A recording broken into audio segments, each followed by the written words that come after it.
पूज्य शरद भाई व्यास कथा जीती है प्रफुल्ल भाई शुक्ला। खेरगांव वलसाड रोड पर आए हुए सुप्रसिद्ध बड़िया देव मंदिर के लाभार्थी से चल रही विश्व विख्यात कथाकार पूज्य शरद भाई व्यास दादा की भागवत कथा में आह विश्व विख्यात कथाकार प्रफुल्ल भाई शुक्ला, देवुभाई जोशी और खेरगांव ब्रह्म समाज की उपस्थिति हुई थी।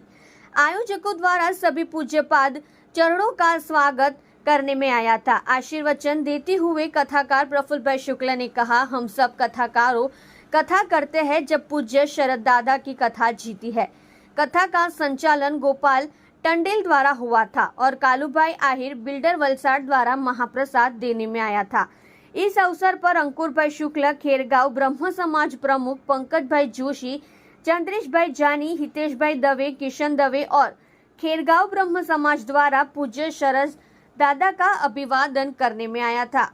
भगवत भगवान की व्यासपीठाधीश परम वंदनीय मारा मोटा भाई पूज्य दादा, गंधर्व वृंद અને સૌ કથા શ્રવણ કરી રહેલા શ્રોતાજનો, આજે અમારા ખેરગામ બ્રહ્મ સમાજ તરફથી પૂજ્ય દાદાનું અભિવાદન કરીએ છીએ, એમનું સ્વાગત કરીએ છીએ। જ્યારે જ્યારે બહુ ઓછો અવસર મળે છે, હું કંભાગી છું કે પૂરી કથા શ્રવણ કરવા નથી મળતી, પણ જ્યારે જ્યારે પણ પૂજ્ય દાદાની કથા મને શ્રવણ કરવા મળી છે, ત્યારે મેં એટલું જીવનમાં અનુભવ્યું છે કે અમે તો કથા કરીએ છીએ, પૂજ્ય શરદભાઈ વ્યાસ કથા જીવે છે। जो सुंदर विवरण भागवत जी નું દર્શન કરાયું એમણે, સાથે સાથે અમારા રામાયણને પણ યાદ કર્યું। બળિયા બાપજી આપણા વિસ્તારનું હજારો નહીં પણ લાખો માણસોનું આસ્થાનું કેન્દ્ર બળિયા બાપજી છે। ભાઈ નાના હતા ત્યારે મારા બા અમને રવિવારનો દિવસ હોય બળિયા બાપજીના દર્શન કરવા લાવતા હતા, અને શરીરમાં એક ઠંડી પણ નીકળે એટલે તરત જ મારા બા બળિયા બાપજીને માનતા માને અને અમને સામે બેસાડી અને અહીંયા દર્શન કરવા આવે। આજે પૂજ્ય ભાઈએ ભાગવતની સાથે સાથે રામાયણનું પણ 550 વર્ષ આપણો રામ તંબુમાં રહ્યા, ટેન્ટમાં રહ્યા, અને એને તંબુમાંથી મંદિરમાં લાવવાનું કામ મર્દ વડાપ્રધાન નરેન્દ્રભાઈ મોદીએ કર્યું છે। ઇતિહાસ એને કદી નહીં ભૂલે। આજે જ્યારે આ કથાની અંદર હું યુવાનોની સંખ્યા વિશેષ જોઉં છું, ભાઈ આ ક્રાંતિ છે આપણી।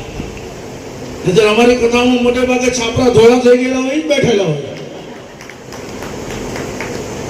सितारों ने कहा आसमां बदल गया, बुलबुलों ने कहा चमन बदल गया, बुढ़ाओं ने कहा जमाना बदल गया, फिर गांव का स्मशान बोला कि बदला कुछ नहीं, मुर्दा वही का वही रहा, सिर्फ कफन बदल गया। युवानो जारे धर्मनी ध्वजाने लहरावे અને અમારા કાળુભાઈ આહિર પૂજ્ય દાદાએ કીધું એ પ્રમાણે અમારો તો આહિર પરિવાર સાથેનો નાતો છે, પણ મારે એટલું ચોક્કસ કહેવું પડશે કે જે ભોજન કરી શકે એ જ બીજાને ભોજન કરાવી શકે। સાહેબ, સંપત્તિ તો ભગવાને બધાને આપી છે, કોની પાસે સંપત્તિ નથી? એટલી સંપત્તિ છે કે ચાકુ મારીએ ને તો લોહી નહીં નીકળે, 500 ની છોકરી જ નીકળે। પણ મેં એક સૂત્ર આપ્યું છે ભાઈ હમણાં કે દાન કરે એ જ જગતમાં ધનવાન છે। જેના હાથથી દાન થાય એ જ ધનવાન। બાકી ગમે એટલા રૂપિયાવાળા હોય, ગમે એટલા પૈસાવાળા હોય, 10 લાખની કેરી થાય, 10 લાખના ચીકુ થાય, અને ફાળો ઉઘરાવવા આવે ત્યારે 501 રૂપિયા લખાવે। શરમ આવવી જોઈએ। દાન કરે એ જ ધનવાન, બાકી બધા તો સંપત્તિના ચોકીદારો છે, રખેવાળો મૂક્યા છે ભગવાને। પૂજ્ય ભાઈએ રામાયણના પાત્રોનું વર્ણન કર્યું. મને એક વાત યાદ આવી, થોડોક સમય લઉં છું ભાઈ, આજ્ઞા. રામાયણનું નીચામાં નીચું પાત્ર અને મહાભારતનું ઊંચામાં ઊંચું પાત્ર. તમે મહાભારતનો અભ્યાસ કરો, કૃષ્ણને બાજુ પર રાખો, એ તો ભગવાન છે, પણ મહાભારતમાં જે યોદ્ધાઓ છે, મહાભારતમાં જેનું જેનું વર્ણન આવે છે, એમાં ઊંચામાં ઊંચું પાત્ર કયું? મહાભારતનું ઊંચામાં ઊંચું પાત્ર ભીષ્મ પિતામહ છે. અને રામાયણનું નીચામાં નીચું પાત્ર જેનું જોઈને લોકો પથ્થર મારે, એ ગીધ જટાયુ છે. ભીમ કરતા પણ વધારે નીચું પાત્ર ગીધ જટાયુ છે. પણ બંનેના વચ્ચે ફરક શું?